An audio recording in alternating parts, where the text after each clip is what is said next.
Tu arrives à l'hôpital, on découvre que tu es trop malade pour faire la greffe tout de suite, ton cœur est fatigué, c'est ça? Voilà. Donc tu vas découvrir le monde de l'hôpital. Voilà. C'est comment? Bien. Je dormais à l'hôpital, on a fait la fête et tout. Tu as fait la fête à l'hôpital. Voilà. Après, en fait, je dormais. Il faut dire que tu étais très fatigué. Voilà, j'étais très fatiguée. Tu avais une petite sonde dans le nez. Voilà. Qui servait à quoi? Il servait à manger. Ça servait à manger. Ça part par jusqu'à l'estomac et ça me nourrissait. Et qui te mettait la sonde? Au premier jour, c'était les infirmières. Et comme je suis venue, c'est maman. Ça fait mal? Non. Ça chatouille un peu, mais ça va. Et alors que tu étais déjà très malade, tu as fait aussi très vite un AVC à l'hôpital. Oui. En fait, au début, j'étais en chaise roulante. Je pouvais même pas marcher et tout. Et ça va bien.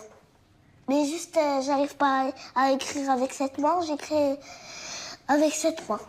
Tu écris avec la main gauche? Voilà. Et quand on a son cœur à droite, lorsqu'on fait un AVC, lorsqu'on a un problème de rein, lorsqu'on a un petit problème de cœur, lorsqu'on est myope, des fois tu te dis pas c'est un peu beaucoup pour un seul petit garçon? Non, il y en a plusieurs, il n'y a pas que moi.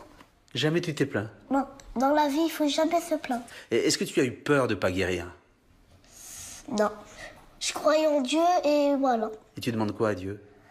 Je lui demande d'être un enfant normal, de boire de l'eau, d'aller faire mes besoins et de guérir et quelqu'un me donne un rein. Et que quelqu'un te donne un... Voilà. Et je serai guérie et voilà, je suis là. Raconte-moi un peu cette vie à l'hôpital d'enfant malade.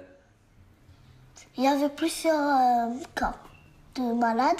Il y avait le cancer, il y avait la dialyse, où il y avait plein de gens qui faisaient la dialyse comme moi. Et il y avait bien sûr des cas plus difficiles que moi.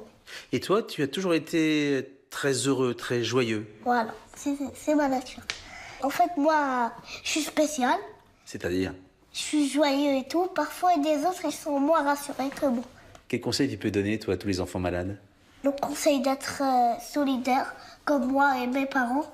Mais parfois, vous pouvez pleurer parce que ça fait du bien, parfois, de pleurer. Parce que je comprends tous les trucs. Tu sais que ça peut être grave. Tu sais que ça peut mal se terminer. Je sais, bien sûr. Il y a eu plein de trucs comme ça, ils sont morts. Ils sont morts. Voilà. Est-ce que quand on a ton âge, on a quelquefois peur de mourir? Quelquefois. En fait, ma maladie, elle a une solution. Mais presque, peut-être dans les autres, il n'y a pas de solution. Et on peut mourir comme il n'y a pas de solution. Tu as senti que tes parents étaient inquiets? Oui, bien sûr. Qu'est-ce que tu leur disais? Je leur disais, c'est pas grave, maman, c'est pas grave. Après, elle me disait, si, c'est grave, si, c'est grave. Moi, je lui disais, c'est pas grave, moi, je vais guérir un jour. Et elle me disait, d'accord, je vais arrêter de pleurer. Et c'est moi qui l'ai raisonné. C'est toi qui les raisonnais? Voilà.